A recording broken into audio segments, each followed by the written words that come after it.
Eu as conheço e elas me seguem. As minhas ovelhas ouvem a minha voz, eu as conheço e elas me seguem. Senhor, inspira-nos pelo Teu Espírito Santo a ouvir a Tua voz a partir da Tua palavra neste momento. Que a Tua palavra, Senhor, vá e produza o efeito para o qual ela tem sido enviada pelo Senhor. E que as palavras da minha boca e o meditar do meu coração sejam agradáveis diante de Ti, Senhor, rocha minha e redentor meu. Oramos em nome de Jesus. Amém. Traços do rebanho. As minhas ovelhas ouvem a minha voz, eu as conheço, elas me seguem. Traços do rebanho. Jesus conta a parábola do aprisco das ovelhas. E o texto não pode ser mais claro a dizer-nos que quem entra pela porta é o pastor. O que não entra pela porta, mas entra por outro lugar, este é o ladrão.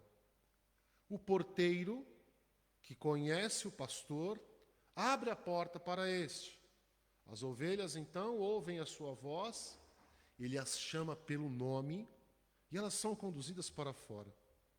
Depois que todas as que lhe pertencem saem, porque há aqui que termos a dimensão que esses apriscos eram comunitários, e nos apriscos comunitários, será que eu posso dizer comunitários quando eu falo a respeito de ovelhas? Talvez sim.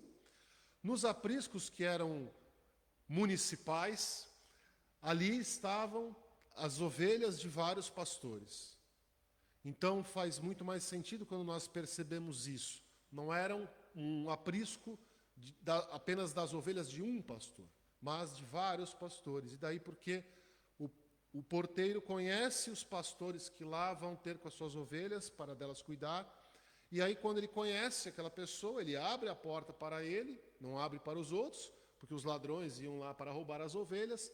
E este pastor então lhe chama as suas ovelhas pelo nome, e as que são dele, as que o pertencem, as outras não, mas as que o pertencem, elas atendem o seu chamado e vão ali a ter com ele, e ele então leva-as para pastar, enfim, para sair ali daquele lugar mais confinado. Mas esse é o contexto, e é interessante entendermos que é um lugar que não é apenas para as ovelhas de um pastor, mas é para as ovelhas no geral, e portanto faz mais sentido ouvirem a voz de um, perceberem, ele chamá-las pelo nome e elas terem com ele.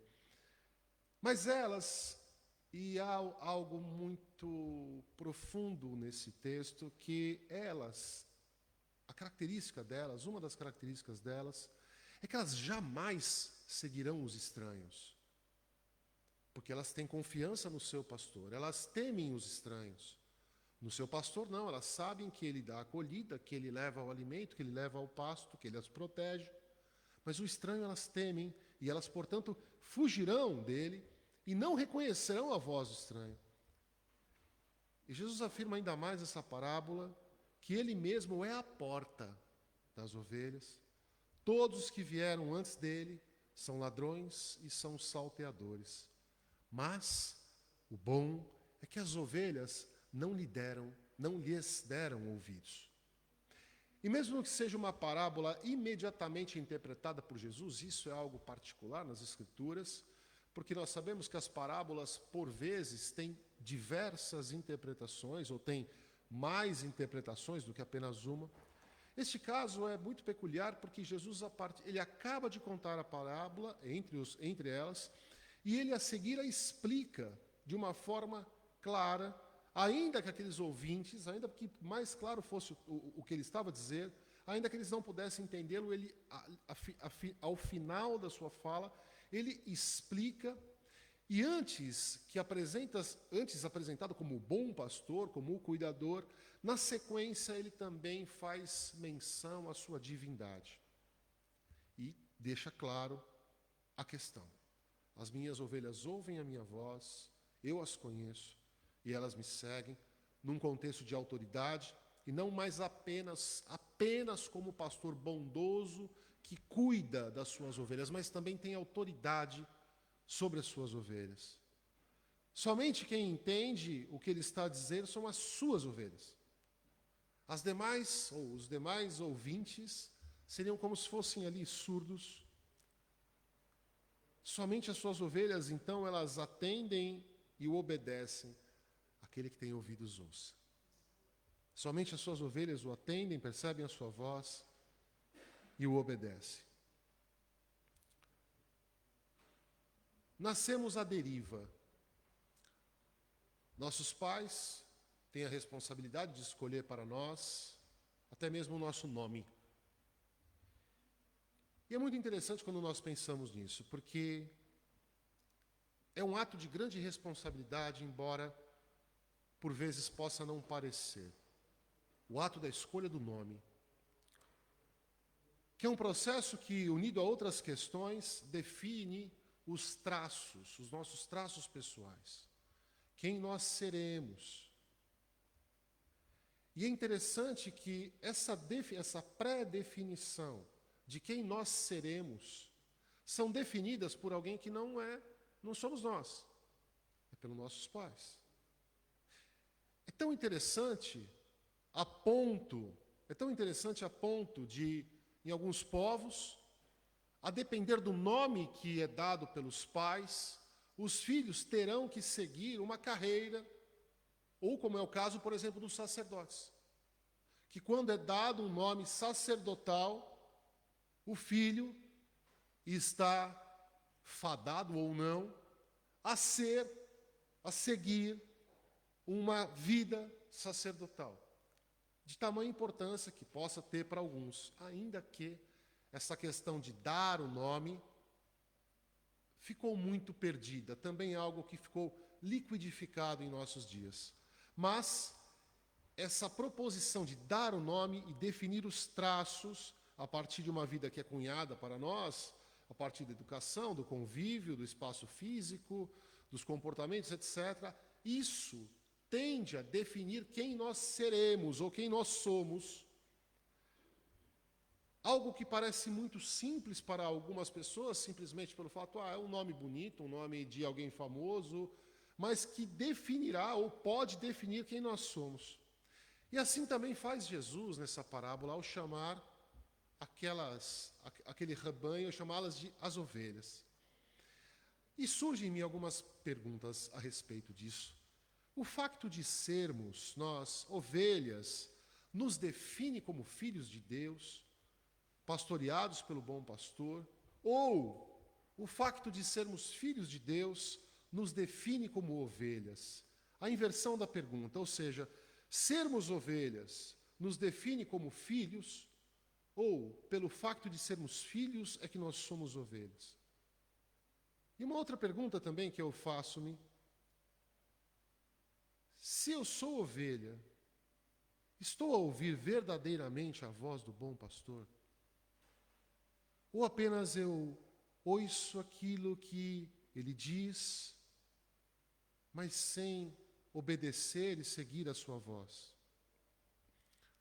Porque quando as ovelhas que ouvem a sua voz, elas seguem-no. Elas não ouvem as vozes daqueles que vieram antes, porque elas fogem daqueles. Aqueles eram uns ladrões. E sequer o porteiro abria a porta do aprisco para aqueles ladrões. Mas eles entravam de assalto mesmo assim, e eles representavam o perigo. Hoje, nós vivemos isso de uma forma muito clara.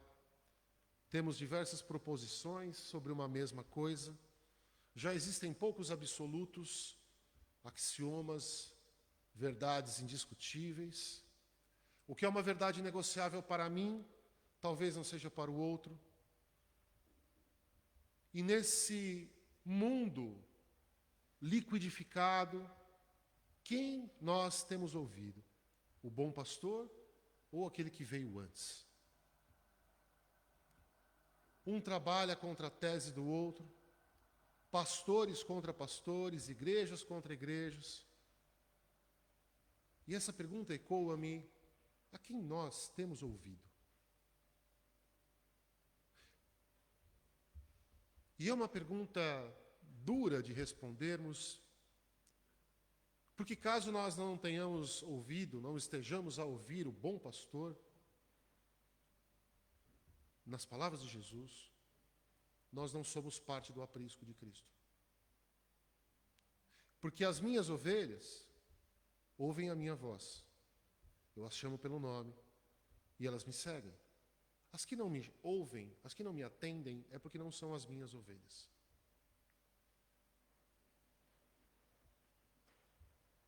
E muitas vezes parece-me que talvez as próprias ovelhas do Senhor, as ovelhas do bom pastor, tendem, algumas vezes pelo menos, a ouvir o que veio antes.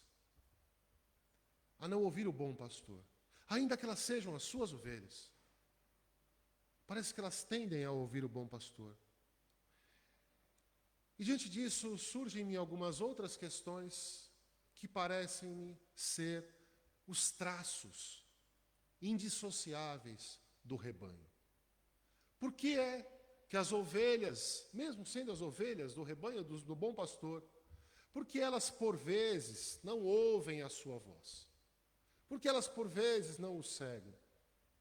E dentre algumas coisas que parecem me chamar a atenção, uma delas é pela compreensão de não ser digno.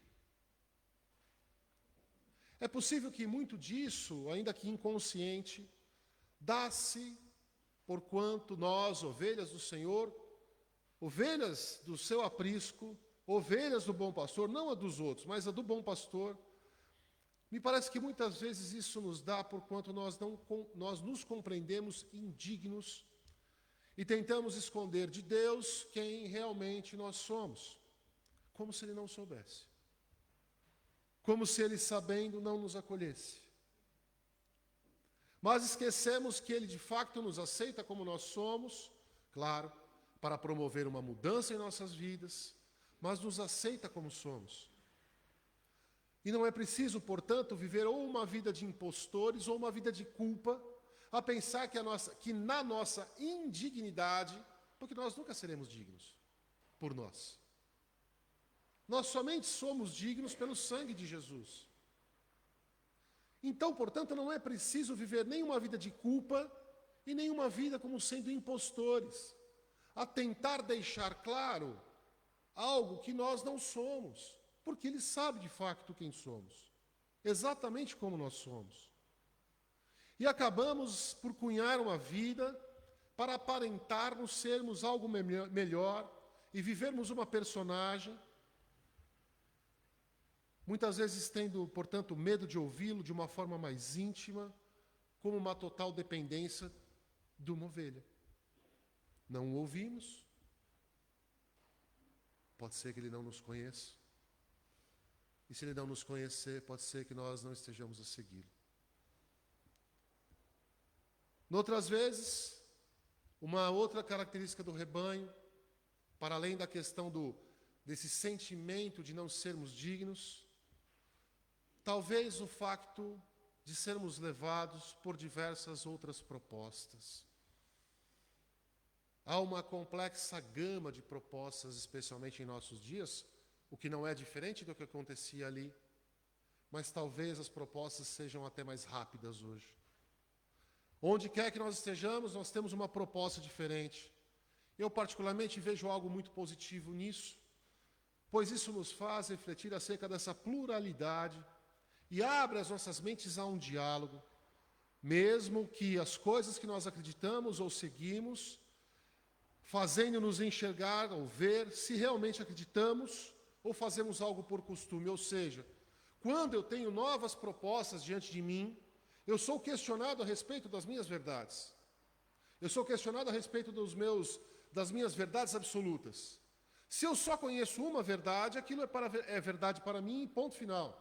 Se eu conheço outras propostas, eu passo a refletir acerca daquilo que eu considero verdade, pelos paradigmas que existem, e mantenho-me firme na minha verdade ou não. Nisso, eu vejo o positivo dessa pluralidade de ideias. Mas o fato é que, muitas vezes, ou talvez na maioria, essa pluralidade de ideias ou de propostas, ela não necessariamente me faz apenas pensar, ou muitas vezes sequer me faz pensar e me faz segui-la. Aliás, me faz não. Eu escolho segui-la. Eu escolho as outras propostas. Eu escolho ouvir a voz dos outros. As outras vozes que não é a voz do bom pastor. E isso me faz lembrar de um texto que é muito engraçado, muito breve, e que eu quero partilhar convosco. A história de Maria vai com as outras. Era uma vez uma ovelha chamada Maria. Onde as outras ovelhas iam, Maria ia também. As ovelhas iam para baixo, Maria ia para baixo. As ovelhas iam para cima, Maria ia para cima. Um dia, todas as ovelhas foram para o Polo Sul. Maria foi também. Ai, que lugar frio. E as ovelhas ficaram constipadas. Maria constipou-se também, atim. Maria ia sempre com as outras. Depois, todas as ovelhas foram para o deserto. Maria foi também. Ai, que lugar quente. As ovelhas tiveram insolação. Maria teve insolação também. Uf, uf. Maria ia sempre com as outras. Um dia todas as ovelhas resolveram comer salada de jiló. Alguém aqui sabe o que é jiló? Jiló é um vegetal muito amargo, um negocinho verde assim. Tem pessoas que amam, tem pessoas que detestam. Eu estou na segunda opção. Um dia todas as ovelhas resolveram comer salada de jiló. Maria detestava jiló, mas como todas as ovelhas comiam jiló, Maria comia também. Que horror! Foi quando de repente Maria pensou: se eu não gosto de jiló, por que eu tenho que comer salada de jiló? Maria pensou, suspirou, mas continuou a fazer o que as outras ovelhas faziam. Até que as ovelhas resolveram pular do alto do Corcovado do Rio de Janeiro para dentro da lagoa. Todas as ovelhas pularam. Pulava uma ovelha, não caía na lagoa, caía na pedra, quebrava o pé e chorava mé. Pulava outra ovelha, não caía na lagoa, caía na pedra, quebrava o pé e chorava mé. E assim, 42 ovelhas pularam, quebraram o pé e chorando mé, mé, mé. Chegou a vez de Maria pular. Ela deu uma requebrada, entrou num restaurante e comeu uma feijoada. Agora, mé, Maria vai para onde caminha o seu pé. A história da Maria vai com as outras, que é uma maldade com o nome Maria, não é? Mas é algo que fica claro para nós. Muitas vezes, nessa ilustração, jocosa, é claro, apenas trago para refletirmos qual, por vezes, pode ser o nosso papel como ovelhas do Senhor. Porque, às vezes, nós acabamos por seguir outras falas que parecem tão sutilmente bonitas, mas são falas do ladrão, do salteador, aquele que veio antes. E somos conduzidos não para o aprisco de segurança, não para caminhar com ele com segurança para as pastagens, mas para a morte. Mas para coisas que não é de cair e quebrar o pé e gritar né, mas para lugares e coisas que não são os chamados pelo bom pastor. Temos um mestre a seguir, que não nega a nós condução em nenhum momento, mas quantas vezes nós insistimos em ouvir, e mesmo tendo certeza de outros, que vêm de outros, nós os ouvimos e vamos. Além da questão de sentirmos-nos indignos, das características, dos traços do rebanho, de podermos ser aqueles que somos levados, não é? Das Maria vai com as outras, dos levados por outras propostas. Mas há uma característica do rebanho, e aqui, nesse mês da Reforma Protestante, a lembrar de temas nevrálgicos da Reforma Protestante, uma das características do rebanho também é a perseverança dos santos. Se existem características que são ruins, digamos, que são características que nós não queríamos ter, uma das características do rebanho, do bom pastor, é a perseverança dos santos. Além da pertença, é um dos traços. A perseverança dos santos, que é um dos 5 pontos da famosa TULIP, que muitas vezes é muito mal interpretada e surge naquele contexto, daquela pergunta: pode o crente perder a sua salvação no meio da sua caminhada de fé? Ou uma vez salvo, salvo para sempre? Quem nunca ouviu? Geralmente, aqueles que dão uma resposta não positiva a esta pergunta, bem, se o crente, então, não perde a sua salvação, pode fazer o que quiser, pode pecar e continuará salvo. Naturalmente, a perseverança de todos os santos não significa que todo aquele que tem uma vida eclesial é salvo. Naturalmente, não é isso. Mas uma das questões principais que se apresentam na perseverança dos santos é a impossibilidade de cair do estado de graça. Uma das características do rebanho, um dos traços do rebanho é a impossibilidade de cair do estado de graça.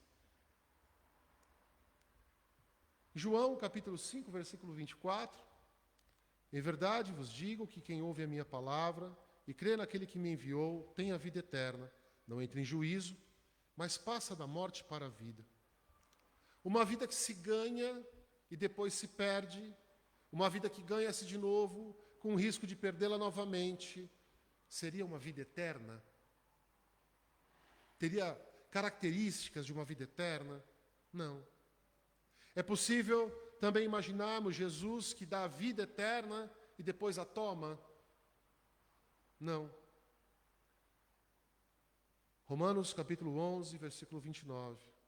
Os dons e a vocação de Deus são irrevogáveis. Irrevogáveis.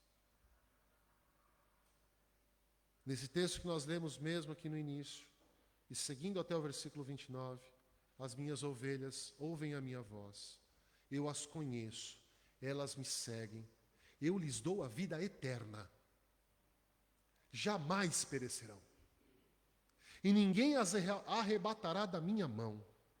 Aquilo que meu Pai me deu é maior do que tudo, e da mão do Pai ninguém pode arrebatar. Indignos, claudicantes, Maria vai com as outras, mas perseverança dos santos, ainda que tenhamos essas características que não sejam tão louváveis,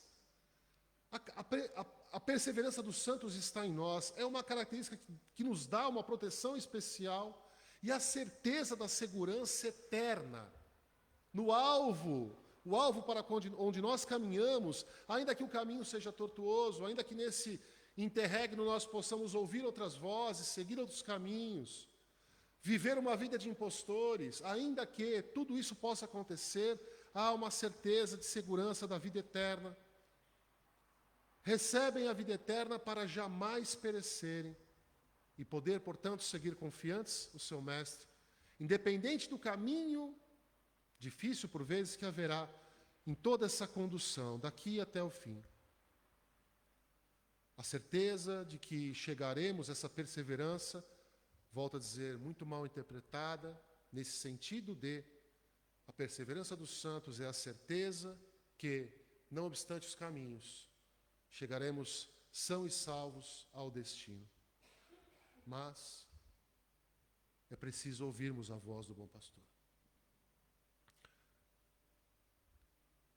É preciso nós não nos enganarmos de compreendermos que diante da nossa indignidade, nós sempre seremos indignos de Jesus, sempre seremos indignos da nossa salvação, sempre seremos indignos da mesa da comunhão, sempre seremos indignos de tudo que Deus nos dá, porque Ele nos ama, e é pela graça, não é pelos nossos atos, não é por quem nós somos, não é por em quem nós nos transformamos, nós jamais seremos dignos dEle. Nós não precisamos, não devemos também ser como estes que seguem as outras vozes. Não devemos ser como esses que ouvem as outras vozes, as vozes daqueles que vêm, senão para matar, roubar e destruir. Carregamos, sim, esses traços do rebanho. São traços das ovelhas, são traços humanos. Nós não conseguimos tirar isso de nós. Mas há também o traço da perseverança. É preciso termos o cuidado de percebermos a sutileza destes que vieram antes. Muitas vezes, vestidos como Jesus, usando das suas palavras, mas a defender totalmente o oposto do que o Mestre nos ensina. Porque, em princípio, nós imaginamos o que vem antes, o ladrão, o outro, como alguém que vem com características muito contrárias à de Jesus. Esses naturalmente não serão ouvidos por nós. Mas há muitos que vestem-se de Jesus. Vestem-se da fala de Jesus. Usam daquilo que ele ensina para pregar coisas que são opostas ao que Jesus nos ensina. Esta sutileza precisamos ter cuidado. A finalizar, Apocalipse, capítulo 3, versículos 20 e 21. Eis que estou à porta e bato. Se alguém ouvir a minha voz e abrir a porta, entrarei e cearei com ele, e ele comigo. Ao vencedor darei o direito de sentar-se comigo em meu trono, e assim como eu também venci e sentei-me com o Pai em seu trono. Não há um outro mestre. Todos os demais são como ladrões. E o ladrão vem apenas para furtar, matar e destruir. Eu vim para que tenham vida e tenham plenamente. Eu sou o bom pastor. O bom pastor dá vida pelas suas ovelhas. Eu espero que pelo Espírito Santo de Deus possamos ouvir a palavra do Senhor e possamos olhar para as nossas características de ovelha, os nossos traços do rebanho, e não nos entristecermos por sermos assim. Não nos entristecermos por vezes ou outras, sermos atores. Queremos deixar claro algo que nós não somos. É um traço nosso. Também não nos entristecermos por vez por outra, ouvirmos outras vozes. É um traço do rebanho. Faz parte da humanidade, assim como Jesus, como Deus nos criou. Mas a saber que mesmo claudicantes, cheios de erros, podemos ter a certeza, a firme convicção da perseverança e até o final estarmos assistidos por Jesus nesse caminho que por vezes é tão tortuoso, mas é um caminho que é feito com Ele. Quando nós ouvimos a sua voz, nós o seguimos e chegamos ao final de tudo isso com segurança. Que Deus nos faça rememorarmos isso nesse período especial de 506 anos de comemorações da Reforma Protestante, possamos ter isso bem firme no nosso coração. O caminho pode ser doloroso, mas o objetivo, o alvo é certo. Esta é a perseverança dos santos e Ele está conosco em todo o caminho e no final. Deus assim nos guarde, Deus assim nos abençoe.